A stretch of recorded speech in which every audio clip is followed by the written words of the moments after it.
दोस्तों नमस्कार, कैसे हैं आप। तो स्वागत है आपका एक बार फिर से आपके अपने यूट्यूब चैनल डिजिफ्लाई में। तो दोस्तों करंट अफेयर की ये जो सीरीज चल रही है उसमें ये क्लास थर्ड होने वाली है आज की। तो इसमें हम शुरुआत करेंगे दोस्तों उत्तर अटलांटिक संधि संगठन के प्रश्न से। तो दोस्तों चैनल पर नए हैं तो प्लीज चैनल को सब्सक्राइब कर लें। वीडियो पसंद आए तो वीडियो को लाइक शेयर जरूर करें। तो चलिए दोस्तों बिना वक्त गवाए वीडियो को शुरू करते हैं और बढ़ते हैं पहले प्रश्न की तरफ। पहला प्रश्न क्या कहता है, उत्तर अटलांटिक संधि संगठन नाटो का महासचिव किसे नियुक्त करने का निर्णय लिया गया है। क्या कह रहा है कि नाटो का महासचिव किसे नियुक्त करने का निर्णय लिया गया है। तो मार्क रूट है, नीदरलैंड्स के प्रधानमंत्री हैं मार्क रूट। ठीक है, याद रखेंगे। पढ़ते हैं अगले प्रश्न की तरफ। किस विश्वविद्यालय ने संत तिरुमंगई अलवर की लगभग 500 वर्ष पुरानी कांस्य मूर्ति को भारत को लौटाने पर सहमति जताई। तो ऑक्सफोर्ड विश्वविद्यालय ने जताई है। ये तिरुमंगई अलवर की 500 वर्ष पुरानी कांस्य मूर्ति है, भारत को लौटाने की सहमति जताई है ऑक्सफोर्ड विश्वविद्यालय ने। अगले प्रश्न की तरफ। अमेरिका, भारत, दक्षिण कोरिया, जापान और यूरोपीय संघ ने मिलकर किस गठबंधन की घोषणा की है। तो ये बायो फार्मास्यूटिकल अलायंस है। इस गठबंधन की घोषणा की है अमेरिका, भारत, दक्षिण कोरिया, जापान और यूरोपीय संघ ने मिलकर। आगे बढ़ते हैं। वैश्विक ऊर्जा संक्रमण सूचकांक 2024 किसने किया जारी। तो विश्व आर्थिक मंच ने ये जारी किया है वैश्विक ऊर्जा संक्रमण सूचकांक। बात करें वैश्विक ऊर्जा संक्रमण सूचकांक 2024 में शीर्ष स्थान पर कौन सा देश है। तो ये स्वीडन है। और बात करें यहाँ पे भारत का, तो भारत का 63वां स्थान है वैश्विक ऊर्जा संक्रमण सूचकांक में। भारत का 63वां स्थान है। आगे बात करें अगले प्रश्न की। मर्शर द्वारा जारी cost of living city ranking 2024 के अनुसार विश्व में सबसे महंगा शहर कौन सा है। तो ये हांगकांग है। कौन सा है? हांगकांग है। चलिए आगे बढ़ते हैं। 50वें G7 शिखर सम्मेलन 2024 का आयोजन कहाँ किया गया है। बताना है आपको जल्दी से। 50वां G7 शिखर सम्मेलन का आयोजन 2024 का कहाँ किया गया है। तो ये अपूलिया, इटली में किया गया है। ग्लोबल जेंडर गैप रिपोर्ट 2024 किस द्वारा जारी की गई। विश्व आर्थिक मंच द्वारा ये जारी की गई है। आगे बढ़ते हैं। विश्व लैंगिक अंतराल रिपोर्ट 2024 के अनुसार पूर्ण लैंगिक समानता हासिल करने में विश्व को कितना समय लगेगा। तो 134 वर्ष, वर्ष 2158 तक।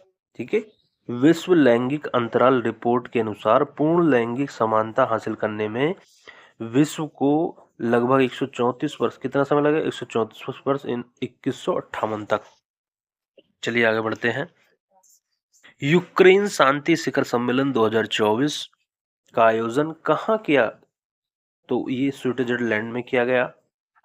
आगे बात करें समलैंगिक विवाह को मान्यता देने वाला पहला दक्षिण पूर्व एशियाई देश कौन बना है। तो ये थाईलैंड बना है दोस्तों। इंपोर्टेंट प्रश्न है, समलैंगिक विवाह को मान्यता देने वाला पहला दक्षिण पूर्व एशियाई देश थाईलैंड बना है। चलिए आगे बढ़ते हैं। पीटर पेलेग्री ने किस देश के राष्ट्रपति का पद ग्रहण किया है। तो ये स्लोवाकिया। पीटर पेलेग्री ने किस देश के राष्ट्रपति का, तो स्लोवाकिया के राष्ट्रपति पीटर पेलेग्री बन गए हैं। आगे, जुडिथ सुमिनावा तुलुका किस देश की पहली महिला प्रधानमंत्री बनी है। तो ये कांगो लोकतांत्रिक गणराज्य की बनी है। चलिए अगले प्रश्न की तरफ बढ़ते हैं। संयुक्त राज्य अमेरिका ने किस देश को अपना प्रमुख गैर नाटो सहयोगी मेजर नॉन नाटो एली नामित किया है। तो ये केन्या को क्या है। पाकिस्तान के साथ किन देशों ने संयुक्त राष्ट्र सुरक्षा परिषद में अस्थायी सदस्य के रूप में निर्वाचित किया गया। पाकिस्तान के साथ किन देशों को, तो ये किया गया है सोमालिया को, पनामा को, डेनमार्क और यूनान को किया गया है। ठीक है, अस्थायी सदस्य के रूप में निर्वाचित किया गया है संयुक्त राष्ट्र सुरक्षा परिषद में पाकिस्तान के साथ। अगले प्रश्न की तरफ बढ़ते हैं। बायो इंटरनेशनल कन्वेंशन 2024 का आयोजन कहाँ किया गया। सैन डियागो और यूएसए में, सैन डियागो यूएसए में। क्यूएस वर्ल्ड यूनिवर्सिटी रैंकिंग्स 2025 में किस विश्वविद्यालय को शीर्ष स्थान प्राप्त हुआ है?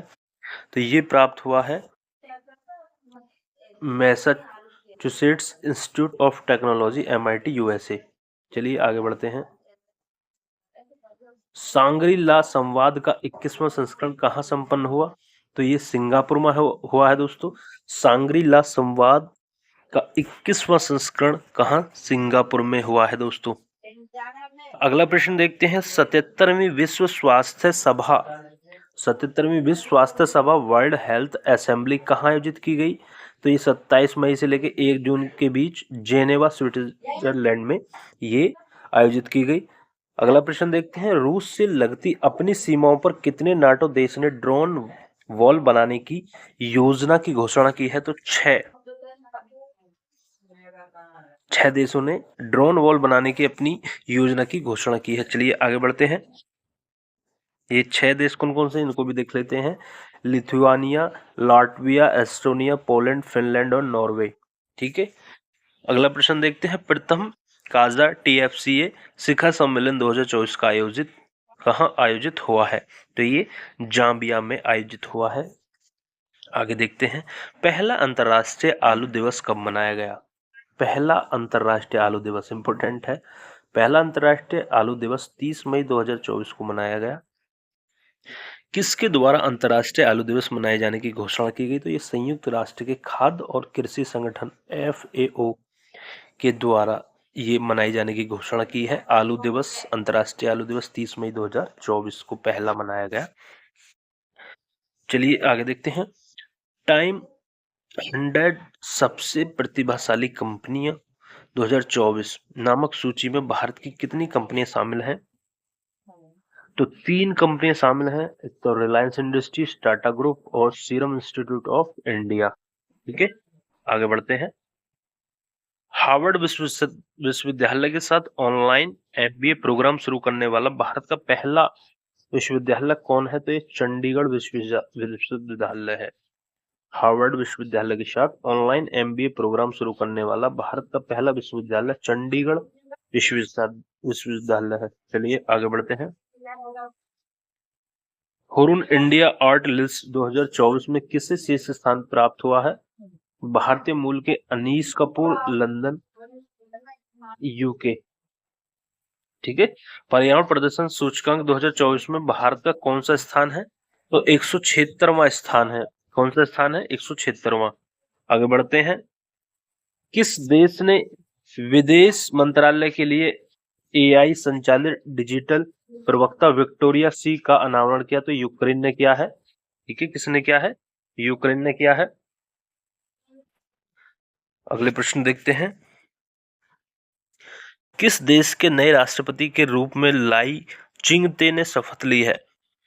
तो ये ताइवान देश के नए राष्ट्रपति के रूप में लाई चिंगते ने शपथ ली है। लाई चिंगते ने ताइवान के राष्ट्रपति।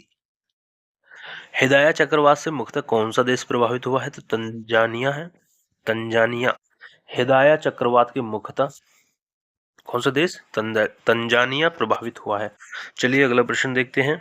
विश्व हाइड्रोजन शिखर सम्मेलन 2024 का कहाँ आयोजित किया गया? तो ये स्टारडम नीदरलैंड्स में आयोजित किया गया। अगला प्रश्न। भारत और किस देश ने चाबहार में शाहिद बेहतसी पोर्ट टर्मिनल के विकास के लिए दीर्घावधि समझौते पर हस्ताक्षर किए? तो ईरान ने। आगे बढ़ते हैं। किन भारतीय कृतियों को यूनेस्को के memory of the world regional register में शामिल किया गया? तो ये रामचरितमानस, पंचतंत्र और सहृदयलोक लोचन की हस्तलिपि को शामिल किया गया है memory of the world regional register में। ठीक है। आगे किस संस्था ने यात्रा एवं पर्यटन विकास सूचकांक 2024 जारी किया है? विश्व आर्थिक मंच ने यह जारी किया है। चलिए देखते हैं। यात्रा और पर्यटन विकास सूचकांक 2024 में समग्र रैंकिंग्स में भारत का कौन सा स्थान रहा है? 39वां स्थान रहा है भारत का यात्रा और पर्यटन विकास सूचकांक में। आगे संयुक्त राष्ट्र महासभा द्वारा 24 मई को किस दिवस के रूप में मनाए जाने की घोषणा की है? तो अंतरराष्ट्रीय मारखोर दिवस। के रूप में मनाए जाने की घोषणा की है 24 मई को। आगे देखते हैं, भारत ने किस अवधि हेतु कोलंबो प्रोसेस की अध्यक्षता ग्रहण की है? तो ये की है वर्ष 2024 से 26 की अवधि कोलंबो प्रोसेस की अध्यक्षता ग्रहण की है। चलिए अगले प्रश्न की तरफ। लिथुआनिया के राष्ट्रपति के रूप में कौन निर्वाचित हुआ? तो ये हो जाएगा आपका गीटानोस नौसेदा। बढ़ते हैं अगले प्रश्न की तरफ। मैक्सिको ने किस देश के साथ अपने कूटनीतिक संबंध समाप्त कर दिए? तो ये इक्वाडोर है। इक्वाडोर के साथ मैक्सिको ने अपने कूटनीतिक संबंध समाप्त कर दिए हैं अप्रैल 2024 में। चलिए बढ़ते हैं आगे अगले प्रश्न की तरफ। विश्व सैन्य व्यय प्रवृत्ति 2023 नामक रिपोर्ट के अनुसार वर्ष 2023 में विश्व में सर्वाधिक सैन्य व्यय करने वाले शीर्ष 3 देश कौन से हैं? तो क्रम से यूएसए, चीन और रूस हैं। यूएसए, चीन और रूस। आगे बढ़ते हैं। टाइम की वर्ष 2024 में 100 सबसे प्रभावशाली लोगों की सूची टाइम 100 मोस्ट इन्फ्लुएंस पीपल 2024 में कितने भारतीय मूल के लोगों ने जगह बनाई है? तो ये 8 लोगों ने बनाई है। कौन कौन है? अजय बंगा, सत्या नडेला, आलिया भट्ट, साक्षी मलिक, देव पटेल, आशमा खान, प्रियमदा नटराजन और जिगर शाह। ठीक है, ये 8 लोग हैं। चलिए आगे बढ़ते हैं अगले प्रश्न की तरफ। स्वर्ण की धूल उगलने के कारण खबरों में रहा माउंट एरेबस कहाँ अवस्थित है? तो ये अंटार्कटिका में अवस्थित है। स्वर्ण की धूल उगलने वाले के कारण खबरों में रहा माउंट एरेबस। चलिए आगे बढ़ते हैं। आयरलैंड के सबसे युवा प्रधानमंत्री कौन बने? तो साइमन हैरिस बने हैं, 37 वर्ष। कौन बने हैं? साइमन हैरिस बने हैं। चलिए आगे बढ़ते हैं। आइसलैंड के नए प्रधानमंत्री कौन बने हैं? तो बजरैनी बेनेडिक्टसन बने हैं। कौन बने हैं? बजरैनी बेनेडिक्टसन बने हैं। भारत सरकार ने हिंसाग्रस्त कैरिबियाई देश हेती से अपने नागरिकों को निकालने हेतु किस मिशन को संचालित किया? तो ऑपरेशन इंद्रावती, ये इसका आंसर हो जाएगा। आगे बढ़ते हैं। अंतरराष्ट्रीय दूरसंचार संघ ITU ने किसको अपने डिजिटल इनोवेशन बोर्ड का सह-अध्यक्ष नियुक्त किया? तो भारत। अगला प्रश्न देखते हैं। पृथ्वी पर भूमि से सबसे दूरस्थ बिंदु पॉइंट नीमो तक पहुंचने वाला पहले व्यक्ति कौन बने? तो क्रिस ब्राउन बने हैं। कौन बने? क्रिस ब्राउन बने हैं। चलिए आगे बढ़ते हैं। पॉइंट नीमो को किस अन्य नाम से भी जाना जाता है? पॉइंट नीमो को तो दुर्गमता का ध्रुव, पोल ऑफ इनएक्सेसिबिलिटी। ठीक है। भूटान का सर्वोच्च नागरिक सम्मान ऑर्डर ऑफ द डुक ग्यालपो किसे दिया गया? नरेंद्र मोदी प्रधानमंत्री को दिया गया है। चलिए आगे बढ़ते हैं। लोकतंत्र के लिए तीसरा शिखर सम्मेलन कहाँ आयोजित किया गया? ये सियोल में आयोजित किया गया, दक्षिण कोरिया। सियोल, दक्षिण कोरिया। आगे बढ़ते हैं। हुरुन ग्लोबल रिच लिस्ट 2024 के अनुसार विश्व का सर्वाधिक अमीर व्यक्ति कौन है? तो एलन मस्क, $231 बिलियन। सही है, विश्व का सर्वाधिक अमीर व्यक्ति एलन मस्क है। गर्भपात को संवैधानिक दर्जा देने वाला विश्व का पहला देश कौन बना? तो फ्रांस बना है, गर्भपात को संवैधानिक दर्जा देने वाला। आगे बढ़ते हैं। किस देश में विश्व की पहली 3D प्रिंटेड मस्जिद का अनावरण किया गया? तो सऊदी अरब में। आगे बढ़ते हैं। किस विश्वविद्यालय ने राष्ट्रपति द्रौपदी मुर्मू को doctor of the civil law की उपाधि से सम्मानित किया? मॉरिशस विश्वविद्यालय ने। चलिए आगे बढ़ते हैं। फिनलैंड के नए राष्ट्रपति कौन बने हैं? तो अलेक्जेंडर स्टब बने हैं। कौन बने हैं? अलेक्जेंडर स्टब बने हैं। चलिए आगे बढ़ते हैं दोस्तों। यूरोप के वीजा मुक्त शेंगेन जोन में शामिल होने वाला अंतिम पश्चिम बाल्कन राष्ट्र कौन बना है? तो कोसोवो बना है। आगे तक बढ़ते हैं। भारत की जन औषधि पहल में शामिल होने वाला पहला देश कौन बना है? मॉरिशस बना है। चलिए आगे बढ़ते हैं। भारतीय भेषज संहिता मानकों को मान्यता देने वाला पहला स्पेनिश भाषी देश कौन बना है? तो निकारागुआ बना है, निकारागुआ। आगे बढ़ते हैं। भारत और किस देश के बीच आतंकवाद, मादक पदार्थों की तस्करी और मनी लॉन्ड्रिंग जैसे मुद्दों पर सहयोग को मजबूत करने हेतु होमलैंड सिक्योरिटी ऑफ डायलॉग 2024 का आयोजन हुआ, तो ये भारत और अमेरिका के बीच हुआ है। चलिए आगे देखते हैं। इंपोर्टेंट क्वेश्चन, अंतरराष्ट्रीय बौद्धिक संपदा सूचकांक 2024 में भारत का कौन सा स्थान है? तो ये 42वां स्थान है भारत का अंतरराष्ट्रीय बौद्धिक संपदा सूचकांक में। आगे बढ़ते हैं अगले प्रश्न की तरफ। कार्यस्थल पर हिंसा और उत्पीड़न को समाप्त करने के लिए अंतर्राष्ट्रीय श्रम संगठन ILO कन्वेंशन का अनुसमर्थन करने वाला पहला एशियाई देश कौन बना है? अनुसमर्थन करने वाला फिलीपींस बना है। चलिए आगे बढ़ते हैं। इंडस एक्स शिखर सम्मेलन का आयोजन कहाँ किया गया? 20 से 21 फरवरी 2024 में नई दिल्ली में किया गया। यह इस सम्मेलन का कौन सा संस्करण था? तो ये दूसरा संस्करण था इंडस एक्स का, जो कि नई दिल्ली में किया गया। इंडस एक्स का पूर्ण रूप क्या है? तो India US defence acceleration ecosystem. India US defence acceleration ecosystem इसका पूरा नाम है। चलिए आगे देखते हैं। किस देश में चक्रवात किरिली ने भारी तबाही मचाई? तो किरिली ने ऑस्ट्रेलिया में मचाई। और यह कैसा चक्रवात है? ये उष्णकटिबंधीय चक्रवात है, याद रखेंगे उष्णकटिबंधीय यह चक्रवात है। आगे, अफ्रीकी देश लाइबेरिया के राष्ट्रपति का पद किसने ग्रहण किया? लाइबेरिया के राष्ट्रपति, अफ्रीकी देश है लाइबेरिया के राष्ट्रपति का पद किसने? जोसेफ बोकाई ने। जोसेफ बोकाई ने ये पद ग्रहण किया है। चलिए आगे बढ़ते हैं। युगांडा में कौन सा शिखर सम्मेलन आयोजित किया गया? 21 से 22 फरवरी को। तो तीसरा दक्षिण शिखर सम्मेलन ये आयोजित किया गया। इस शिखर सम्मेलन का केंद्रीय विषय क्या था? तो इस सम्मेलन का केंद्रीय विषय living no one behind, living no one behind ये इसकी थीम थी। और युगांडा में ये आयोजित किया गया, तीसरा दक्षिण शिखर सम्मेलन। चलिए आगे बढ़ते हैं। इस सम्मेलन के प्रतिभागी कौन है? तो G77 G77 के सदस्य देश एवं चीन है। चलिए अगले प्रश्न की तरफ देखते हैं। किस देश के 3 शहरों या नगरों ने 22 जनवरी 2024 को अयोध्या राम मंदिर दिवस के रूप में घोषित किया? तो ये कनाडा को किया है 22 जनवरी 2024। तो कनाडा देश के 3 शहरों ने, ठीक है, अयोध्या राम मंदिर दिवस के रूप में घोषित किया है। ये 3 शहर कौन कौन से हैं? बात करें इसकी तो ब्रैम्पटन, ओकविले और ब्रैंडफोर्ड है। चलिए आगे। ग्वाटेमाला के नए राष्ट्रपति के रूप में किसने शपथ ली? तो बर्नार्डो एरेवलो ने ली है।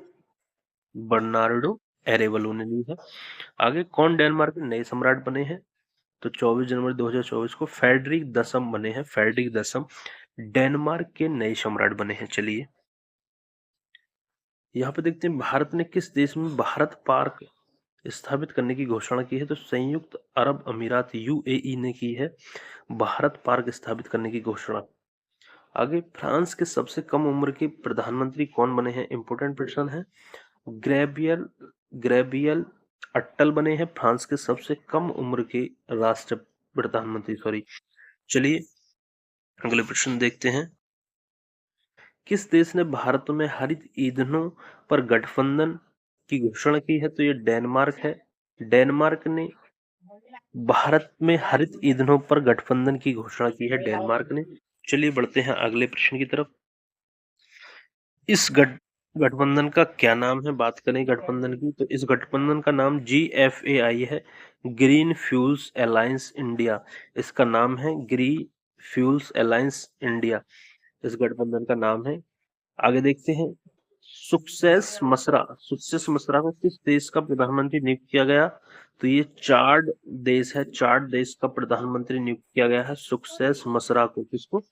सक्सेस मसरा को 1 जनवरी 2024 में ये चार्ड देश का प्रधानमंत्री नियुक्त किया है दोस्तों, याद रखेंगे। आगे देखते हैं दोस्तों।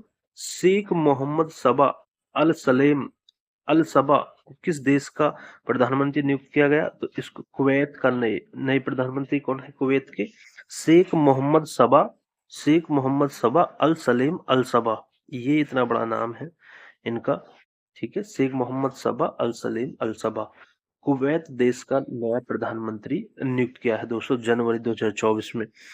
दोस्तों ये थे आज के इंपोर्टेंट प्रश्न। तो दोस्तों वीडियो पसंद आई हो तो वीडियो को लाइक शेयर जरूर करें अपने दोस्तों तक। और दोस्तों चैनल पर नए हैं तो प्लीज चैनल को सब्सक्राइब कर लें, क्योंकि ऐसी ही सीरीज ये हमारी रेगुलर चलती रहेंगी तब तक, जब तक कि हम घटना चक्र की जो दृष्टि पब्लिकेशन, जो घटना चक्र का पब्लिकेशन की दृष्टि करंट अफेयर बुक है, 1 सितंबर 2023 से लेके 30 सितंबर 2024 तक के जो घटनाक्रम है पूरा, उसको हम संपूर्ण बुक को कवर करेंगे दोस्तों इन सीरीज के माध्यम से। तो दोस्तों मिलते हैं ऐसी नई वीडियो में, तब तक के लिए जय हिंद, जय भारत, खुश रहें, मस्त रहें, स्वस्थ रहें।